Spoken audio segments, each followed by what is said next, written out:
네, 감사절인데요. 우리에게 감사할 일이 사실 너무 많이 있습니다. 구원받음에도 감사하고요.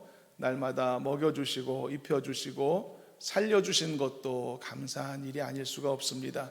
그리고 예배자로 우리가 살게 되는 것도 감사한 일이 아닐 수가 없고요. 기도응답 받으셨나요? 기도응답도 놀라운 은혜, 감사하지 않을 수 없는 부분입니다. 복음이 전파되는 것도 감사한 일입니다. 지금 어느 곳엔가는 우리 교회처럼 또는 어느 곳엔가 선교지나 전도지에서 복음이 지속적으로 선포되고 있고 전파되고 있음도 사실상 감사한 일인 것입니다. 바울이 로마서에 기록하고 있었죠. 내가 그리스도로 말미암아 너희 모든 사람에 관하여 하나님께 감사함은 너희 믿음이 온 세상에 전파되기 때문이다 라고 말했습니다. 감사할 일이 있는 것입니다. 그리고 나를 승리하게 하시고 그것을 통해 하나님께 영광되게 하신 것도 감사한 일인 줄로 믿습니다. 그리고 하나님이 나에게 은사와 재능을 주심도 감사한 일이다. 고린도후서 9장에도 말씀하고 있고요. 그리고 나의 곁에 좋은 믿음의 동역자들이 있고 친구들 주셨으니 그것도 감사한 일이라는 것입니다. 에베소서 1장 16절에 말하기를 내가 기도할 때 기억하며 너희로 말미암아 감사하기를 그치지 아니한다 라고 말하고 있습니다. 동역하고 있는 너희들 때문에 내가 감사하지 않을 수 없다라고 말이죠. 여러분, 이처럼 우리가 헤아리지 못해서 그렇지 차분하게 묵상하면 우리에게 감사할 일들이 차고 넘친다는 것을 우리는 고백해야 할 줄로 믿습니다. 사랑하는 여러분, 한 해 동안 베푸신 모든 종류의 은혜들에 대해 진심으로 하나님 앞에 감사드리는 그런 복되고 은혜로운 심령들이 먼저 되어지기를 주님의 이름으로 축원합니다. 여러분, 성경을 볼 때 어떤 말씀은요 읽기만 해도 은혜가 되는 말씀이 있는데 어떤 말씀은 읽을수록 부담되고 어렵게 느껴져서 감당하기에 무거운 그런 느낌을 갖는 말씀도 있습니다. 사실 오늘 말씀이 가장 은혜로운 말씀이면서도 어떻게 보면 우리 각각 자신들에게 가장 또 무겁게 들려질 말씀이기도 하다라고 할 수 있습니다. 항상 기뻐하라, 쉬지 말고 기도하라, 범사에 감사하라. 다 좋은 말씀, 은혜로운 말씀이죠. 그런데 이 놀라운 말씀에 우리에게 있어서의 문제는 빈틈이 없다는 것입니다. 말씀에 이게 빈틈이 없습니다. 기뻐하라라고 하는 이 말씀은 충분히 공감됩니다. 그리고 기꺼이 동의할 수 있는 내용이죠. 그런데 항상 기뻐하라는 말씀에는 좀 당황스러움이 느껴지는 것이죠. 기뻐할 수는 있지만 어떻게 항상 기뻐할 수 있을까? 기도하라는 말씀도 충분히 공감되고 충분히 내 삶에 내 자신도 그 필요성을 절실히 느낄 때가 너무 많은데, 그런데 쉬지 말고 기도하라는 이 명령 앞에서는 당황스러울 수 있는 것입니다. 어떻게 쉬지 않고 기도할 수 있을까? 마찬가지입니다. 오늘 말씀의 주제처럼 감사하라는 말씀도 충분히 공감되고 동의할 수 있는 명령이죠. 그런데 범사의 모든 일에 감사하라는 이 명령 앞에서는 우리는 조금 주저하지 않을 수가 없는 것입니다. 감사해야 된다는 것도 알고 감사하는 일이 좋은 일이라는 것도 알고 그것을 하나님이 기뻐하신다는 것도 잘 아는데, 그런데 어떻게 모든 일에 감사할 수 있을까? 이 말은 여러분 기쁜 일에도 감사하지만 슬픈 일에도 감사하라는 뜻이니까요. 잘된 일에도 감사하지만 잘 안 된 일에도 감사하라는 뜻이니까요. 성공한 일에도 감사하지만 실패한 일에도 감사하라는 뜻이니까요. 즐거운 일에도 감사하지만 근심으로 마음이 괴로웠었던 일에도 감사하라는 뜻이 아닙니까?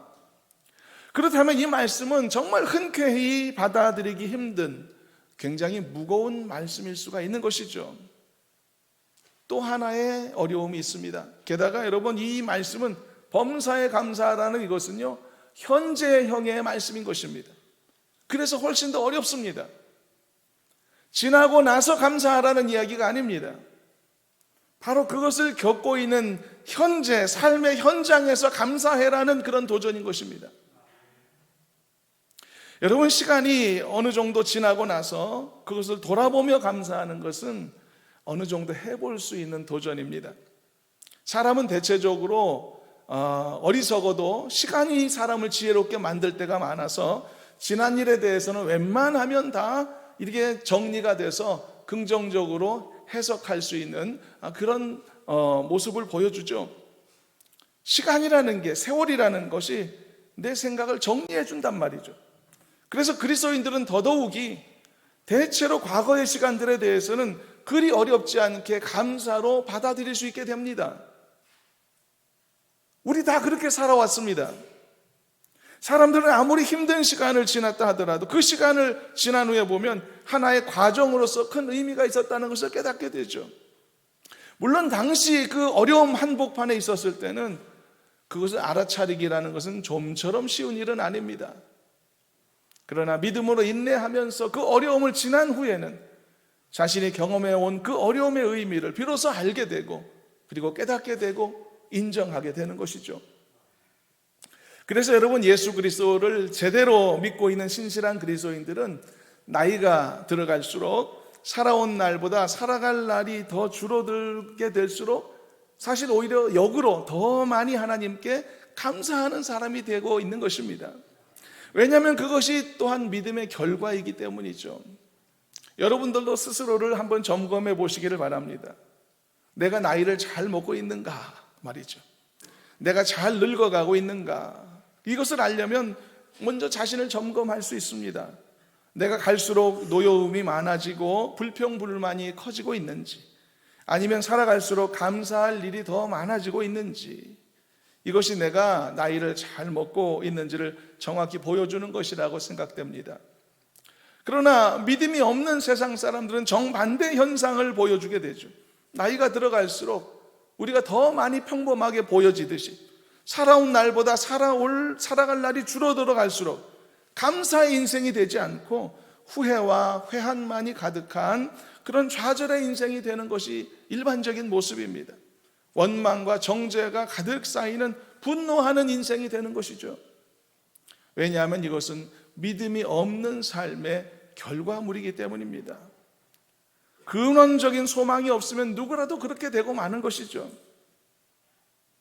어떤 사람들은 그런 말도 합니다. 나이가 들어갈수록 화도 잘 내고 노여움, 분노가 더 많이 표출되는 현상을 보며 그것을 갱년기 현상이다라고 그렇게 말을 하기도 합니다. 여자도 갱년기 겪지만 남자도 갱년기가 있다, 그런 말들을 하는데요. 그래서 남자든 여자든 나이가 들어가면서 그런 현상을 거치면서 그것 때문에 참을성이 없어지고 작은 것에도 노여워하고 조그만 것에도 눈물이 나고 하는 이런 분노하는 이런 모습들도 보인다는 건데요. 근데 여러분, 저는 하나님의 말씀을 전하는 입장에서 이런 견해를 전부 다 수용하기는 어렵습니다. 왜냐하면 이것이 하나님을 온전히 신뢰하지 못하는 연약한 믿음의 결과라는 것이 훨씬 더 명확한 진단이라고 저는 보기 때문입니다.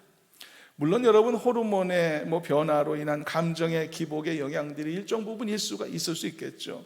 그런 부분들은 병원에서 적절히 처방받아 치료받으면 되지만, 그러나 오늘 내가 감사치 못해서 불평이 많고 불만이 많고 후회와 회한의 눈물이 많은 것을 이런 호르몬 변화의 탓으로 다 돌릴 수는 없는 것입니다.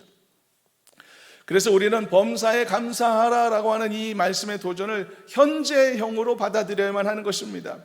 그리고 다른 누군가가 아니라 바로 나에게 주시는 도전으로 받아들일 수 있어야만 하는 것입니다.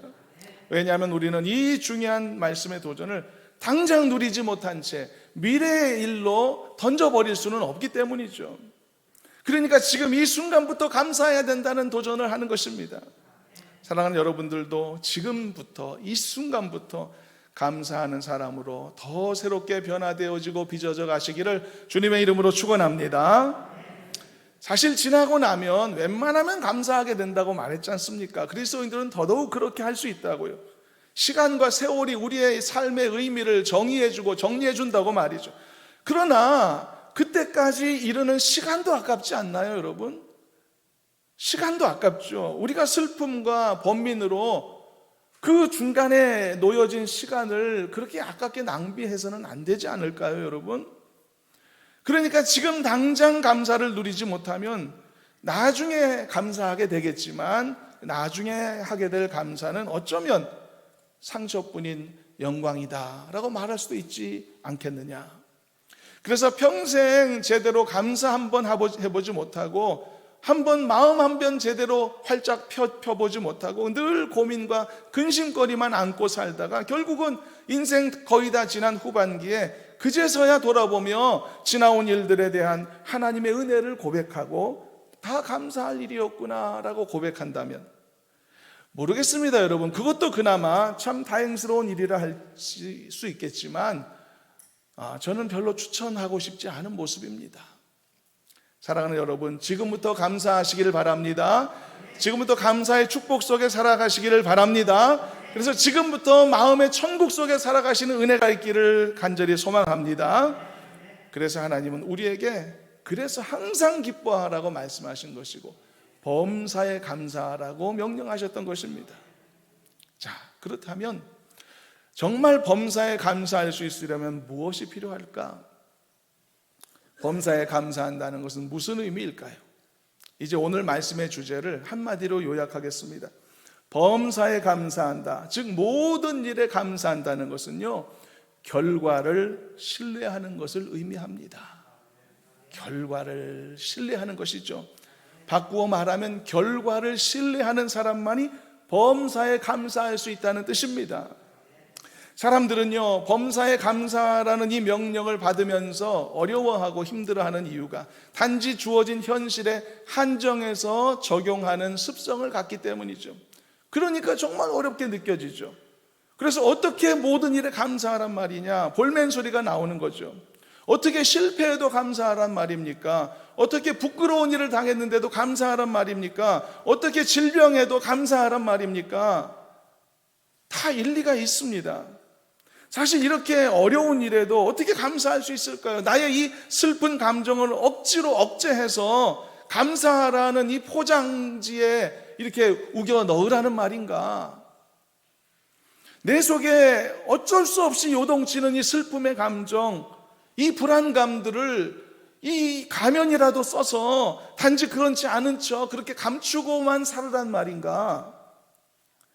만약 그렇다면 여러분, 이것은요, 단지 내 감정에 대한 일시적인 눈속임에 불과한 것 아닙니까?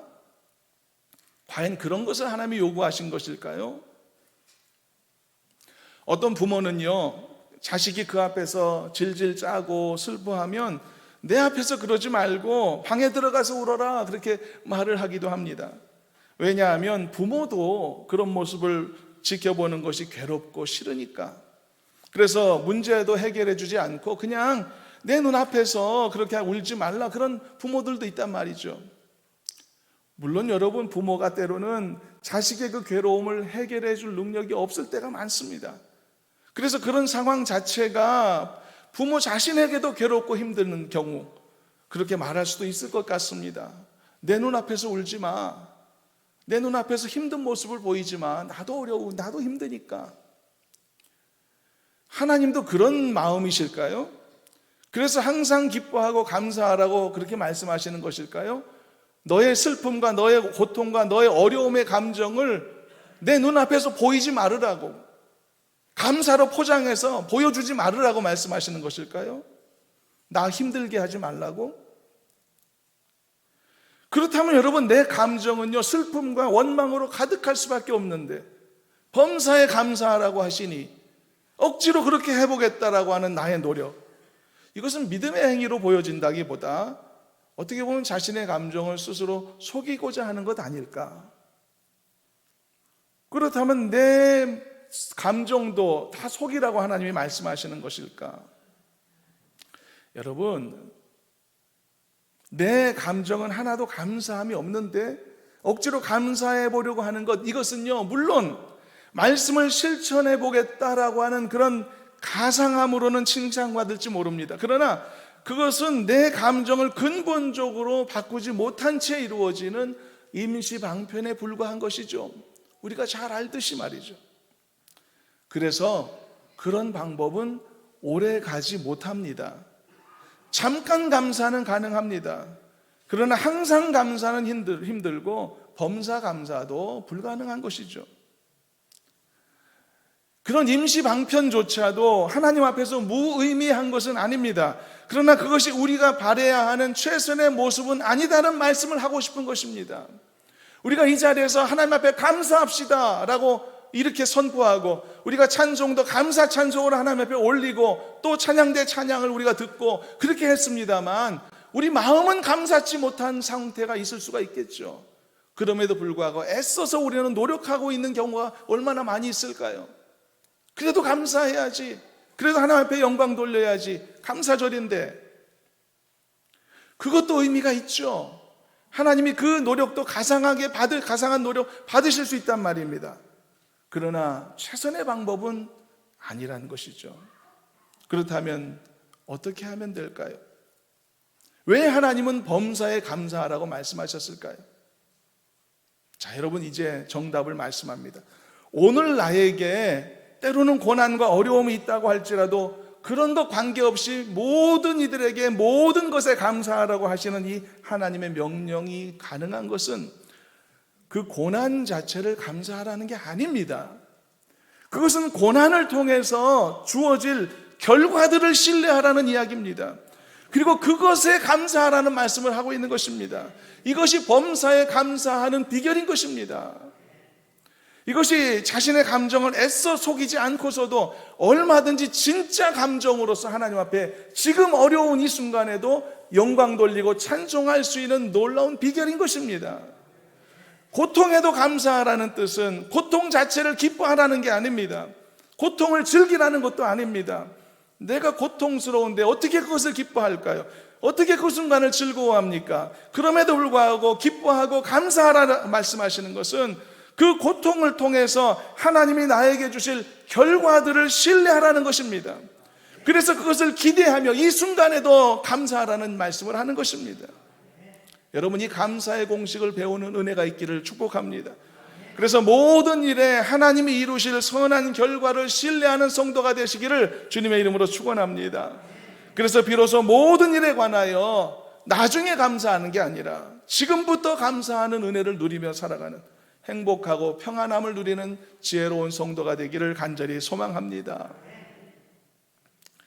여러분, 결과를 신뢰하는 믿음으로써 현실의 슬픔과 좌절을 단번에 끊어냈던 대표적인 인물 한 사람을 함께 살펴보시도록 하겠습니다. 그 사람은 바로 사무엘의 어머니 한나라는 여인이었죠. 여러분, 한나는 분노와 좌절에 휩싸인 채 애끓는 기도를 하나님께 드릴 수밖에 없었습니다. 왜냐하면 한나에게는 자녀가 없었기 때문이죠. 그리고 그녀에게 자녀가 없었던 것은 단지 불임이라고 하는 그런 고통만을 의미했던 게 아니라 남편의 또 다른 아내였던 분인나로부터 깊은 마음의 상처를 지속적으로 받아야만 했던 그런 고통도 포함되었던 것입니다. 그래서 한나는 하나님께 어떻게 보면 이 표현이 정확할 것입니다. 미친 듯이 기도했습니다. 매달려서 기도했죠. 그렇지만 그의 마음은 절대로 평온하거나 즐겁지 못했던 것을 볼 수 있습니다. 분노와 슬픔, 이것이 하나님 앞에 간절히 매달리게 만든 원동력이라고 할 수 있었던 것이죠. 그렇게 바람직한 건 아니었습니다. 그렇기 때문에 한나는 간절히 하나님 앞에 원통하며 부르짖으면서도 기도하면서도 사실 그는 조금도 행복하지 못했죠. 오히려 부르짖는 그의 기도는 자신의 분노를 쏟아내는 어떤 그런 수단처럼 여겨졌었습니다. 성경을 보면 한나는 마음이 괴로워서 여호와께 기도하고 통곡했다라고 그렇게 그 똑같은 단어로 그렇게 표현하고 있습니다. 흐느껴 울었다는 것이죠. 소리내어 울었다는 것입니다. 그리고 한나는 분인나 때문에 그의 속에 격분하는 감정이 들끓었다라고 성경은 말하죠. 여러분, 한번 생각해 보십시오. 이런 심리 상태가 과연 감사의 상태일까? 절대 그럴 수가 없을 것입니다. 한나는 하나님께 간절히 매달려 부르짖을 수는 있었으나 여전히 그의 마음은 자유로움을 누리지 못한 채로 분노와 슬픔에 잠긴 채 그렇게 기도 생활을 하고 있었던 것이죠. 그런데 여러분, 이런 그 여인의 슬픔과 분노를 누가 만들었을까요? 왜 한나에게는 자녀가 없었을까요? 분인나에게 자녀가 있었던 것을 보게 되면 한나의 남편 엘가나에게는 아무런 문제가 생물학적으로 없었다는 것을 알 수 있습니다. 그렇다면 한나 자신의 몸에 어떤 장애가 있던 것일까? 그렇지도 않았을 것입니다. 한나는요, 자신도 충분히 아이를 가질 수 있는 신체적인 조건이 충족되었음을 알고 있었기에 더더욱 이 현실을 힘겨워하고 어려워했을 것이죠. 그렇다면 왜 한나에게 이런 고통이 찾아왔을까? 그런데 여러분, 놀라운 사실은 이 모든 드라마의 작가가 하나님이셨다는 점입니다. 사무엘상 1장 6절에 이런 말씀이 있습니다. 여호와께서 그에게 임신하지 못하게 하심으로. 하나님이 그런 일을 하셨다는 겁니다. 아니, 이게 무슨 일인가? 하나님이 한나가 임신하지 못하도록 막으셨단 말인가? 이게 진짠가? 그렇다면 이 모든 그 여인의 분노와 슬픔의 원인이 하나님께 있었단 말인가? 여러분, 굳이 그렇게 말해야 한다면 그 말이 맞습니다. 이 모든 분노와 그 여인의 슬픔의 원인은 하나님께 있었던 것이죠. 그러나 여러분, 우리는 이 한나의 이야기를 오늘 말씀의 주제와 관련해서 살펴보고 있다는 것을 잊지 않으셨으면 좋겠습니다. 결과를 신뢰할 수 있을 때 범사에 감사할 수 있다. 이게 오늘 말씀의 주제입니다. 그렇다면 왜 하나님이 한나의 태를 막으셨을까? 하나님의 목적은 어디에 있었을까? 한나는요, 감당할 수 없는 분노와 슬픔을 갖고 하나님께 매달리지 않을 수 없었습니다. 물론 하나님께 매달리게 된 이유는 분노와 슬픔과 고통이었지만, 그런데 보통 사람들은요, 이런 절박함이 있을 때 더 하나님께 매달리는 것을 볼 수도 있죠. 그렇다면 하나님께서 한나의 태를 막으신 이유가 무엇이었을까? 혹시 한나의 절박한 기도를 더 원하셨기 때문은 아니었을까? 한나가 더 많이, 더 간절히 하나님을 찾고 또 하나님께 매달리기를 원하셨던 것은 아니었을까? 여러분, 여기에서 우리가 한 가지 알아야 될 원리가 있습니다. 그것은 하나님께서 어떤 이유로든지 나에게 더 간절하고 더 깊은 기도를 요구하실 때가 있는데, 그것은 보통 하나님께서 나에게 특별한 것을 주시기 위해서 준비시키는 과정이라는 사실입니다. 그래서 나에게 기도시키시는 것이죠. 그렇다면 하나님께서 한나에게 요구하셨던 더 간절한 기도는 무엇이었을까요? 더 깊은 기도의 내용은 어떤 것이었을까요? 무엇을 바라셨을까요? 자, 여러분, 드디어 한나는 괴로움과 슬픔과 분노가 뒤섞인 그 간절한 매달림의 기도 끝에 이런 기도를 하게 됩니다. 바로 하나님은 한나가 이 기도를 할 수 있기까지 이끄셨던 것인데, 이 기도를 한번 읽어보도록 하겠습니다. 사무엘상 1장 10절에서 11절인데요 다 같이 한번 읽어보시도록 하겠습니다. 함께 읽어봅니다. 한나가 마음이 괴로워서 여호와께 기도하고 통곡하며 서원하여 이르되, 만군의 여호와여, 만일 주의 여종의 고통을 돌보시고 나를 기억하사 주의 여종을 잊지 아니하시고 주의 여종에게 아들을 주시면 내가 그의 평생에 그를 여호와께 드리고 삭도를 그의 머리에 대지 아니하겠나이다. 여러분, 한나는 하나님께 아들을 주시면 아들을 하나님께 드리겠다는 소원 기도를 하게 되었던 것이죠. 그리고 우리는 이 한나의 소원 기도가 얼마나 놀랍도록 성취되었는지를 우리는 잘 알고 있는 것입니다. 한나는요, 이스라엘의 역사상 가장 위대하고 가장 흠이 없었던 선지자 사무엘을 낳은 여인이 되었죠. 그리고 사무엘은 이스라엘이라는 나라를 건국하고 건립하는 데 위대한 공헌을 한 특별한 인물이 되었던 것입니다. 그러니까 처음 시작은 한나는 단지 아들을 원했었던 것이죠. 그런데 하나님의 계획은 한나에게 단지 아들을 주는 것을 계획하셨던 게 아닙니다. 한 나라를 살리고 하나님의 영광을 크게 드러내게 될 위대한 아들을 주시고자 하는 것이 하나님의 계획이었던 것이었죠. 그런데 그 놀라운 선물을 주시기 위해서는 한나는 더 많이 기도해야만 했던 것입니다. 더 깊이 기도해야 됐고 더 간절함으로 하나님 앞에 나아가야만 했었던 것입니다. 그것이 한나에게 있어서는 준비 과정이었었던 것이죠. 그래서 하나님은 생물학적으로 전혀 문제가 없었던 한나의 태를 일시적으로 막으셨던 것이고, 한나가 고통과 그리고 깊은 슬픔이 동력이 되어서 하나님께 간절히 매달려 부르짖을 수밖에 없도록 이끄셨던 것이고, 이렇게 철저히 기도로 준비시키신 후에 비로소 한나의 입에서 원하시는 기도가 드려지도록 인도하셨던 것입니다. 그리고 드디어 한나의 태의 문을 활짝 열으셔서 민족을 살리고 하나님께 영광을 돌려드릴 위대한 아들을 품을 수 있게 되었던 것입니다. 여러분, 그냥 평범한 아들을 주시려고 했으면 얼마든지 주셨을 것입니다.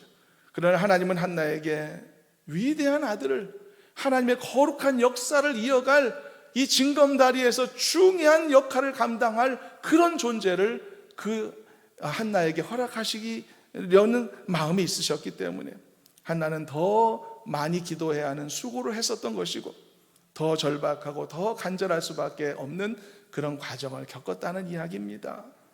여러분, 이것이 오늘날 우리에게 어떤 교훈을 줄까요? 어떤 도전을 줄까요? 여러분, 우리도 어떤 상황 속에서 하나님이 이끌어 주실 결과를 신뢰해야 된다는 사실을 우리에게 알려주지 않습니까? 하나님께서 이끌어 주실 결과를 신뢰하게 될 때 비로소 그는 모든 삶의 분노나 좌절, 슬픔에서 원천적인 해방을 경험하게 되는 것입니다. 그리고 비로소 진짜로 범사에 감사할 수 있는 사람으로 새롭게 태어나게 될 줄로 믿습니다. 이때 범사에 감사하는 것은 억지와 분노, 슬픔을 감추고 가면 써서 하는 감사가 아닌 것입니다. 내 진심에서 우러나오는, 내 속에 샘솟듯이 솟아나는 그런 감사가 될 수 있는 것입니다. 임시방편 감사가 아닙니다. 땜질 감사가 아니라는 것입니다. 진정한 우러나는 감사인 것입니다. 자, 그렇다면 한나는 어떤 과정을 통해서 결과를 신뢰하는 믿음을 얻을 수 있었을까? 이 모든 역사는요, 한나가 하나님이 요구하신 기도의 분량을 다 채웠을 때부터 시작이 됐습니다. 어쩌면 한나는 간절한 기도 중에 어느 순간 깨달았을 것입니다. 하나님이 나에게 주시고자 하는 아들은 단지 내가 내 품에 끼고 살아갈 나만의 아들이 아니구나. 하나님이 나에게 주시고자 하는 아들은 이보다 더 위대한 일을 할 아들이구나. 이것을 깨달았을 때 한나는 단지 아들을 주세요라는 단순한 기도에서 방향을 틀었고, 아들을 하나님 앞에 드리겠다는 서원 기도를 했고, 하나님은 즉시로 그 한나의 기도를 기다렸다는 듯이 받으셨던 것이죠. 이것이 바로 기도의 분량이 다 채워지는 순간이었던 것입니다. 그때부터 한나에게 어떤 변화가 일어났는가? 모든 결과를 신뢰하는 믿음이 물밀듯이 밀려오게 되었던 것입니다.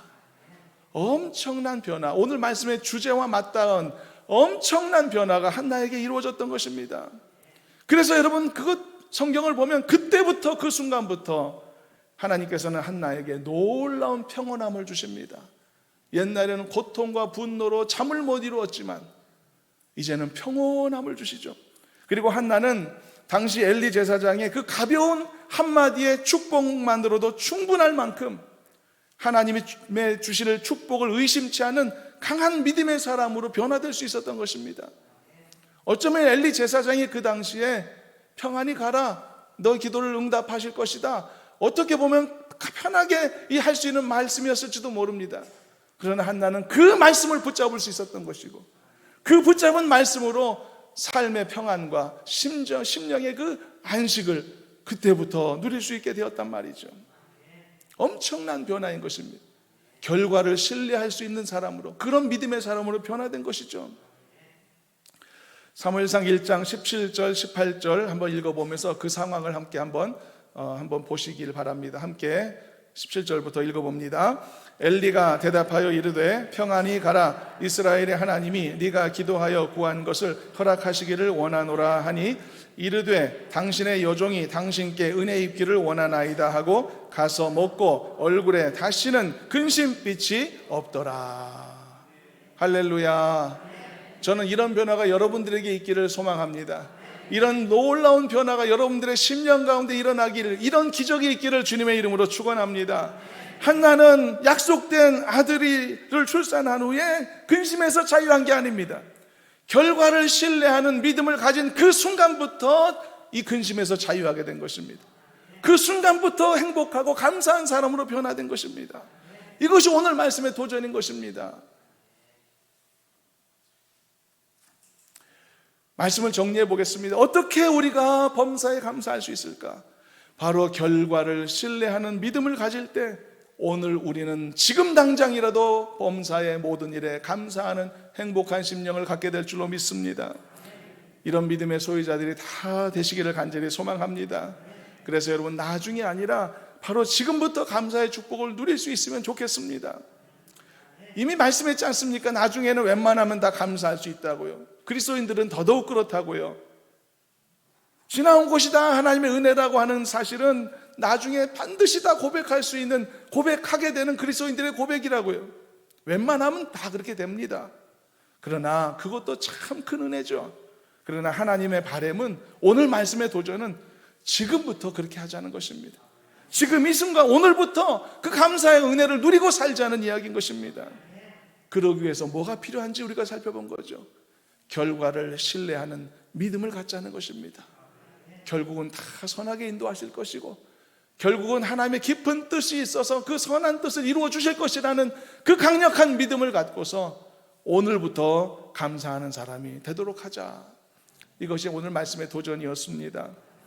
장미꽃뿐만 아니라 장미꽃 가시에도 감사하는 이유는 내가 찔림의 고통을 통해서도 쾌감을 느낄 수 있는 이상한 사람이어서가 아니라 하나님이 나에게 만들어 주실 결과적인 선한 결과를 신뢰하기 때문인 것이죠. 기도응답뿐만 아니라 기도응답을 거절하신 것에도 감사할 수 있는 이유는 거절 자체가 즐거워서가 아니고 나의 생각과 나의 그 기도의 기대를 넘어서서 하나님께서 만들어 주실 더 선하고 더 큰 결과를 우리가 신뢰하기 때문에 응답의 거절에도 감사할 수 있는 것이죠. 여러분, 이 범사의 감사의 비밀을 배우셔서 나의 믿는다고 하지만 살아가면서 나의 이 마음을 갉아먹는 모든 나쁜 감정들을 다 내려놓고 흘려보내는 은혜가 있기를 저는 소망합니다. 원망이나 분노나 슬픔이나 걱정이나 정죄하고자 하는 모든 나쁜 감정들을 다 벗어던지고 오늘 이 순간부터는 말 그대로 범사에 감사하는 성도들이 되셔서 마음의 천국과 삶의 행복을 누리며 살아가는 우리 모든 성도들, 자녀들, 권속들 되기를 주님의 이름으로 축원합니다. 주님 감사합니다. 저희들에게 주신 말씀의 도전, 특별히 감사의 도전을 마음 깊이 새기게 하여 주시옵시고 결과를 깊이 신뢰하며 하나님이 행하실 놀라운 일들을 소망하고 기대하는 저희들이 되게 하여 주시옵소서. 이 열매들 속에 행복하고 감사로 살아가는 저희들 삼아 주시옵소서. 감사하며 예수님의 이름으로 기도하옵나이다. 아멘.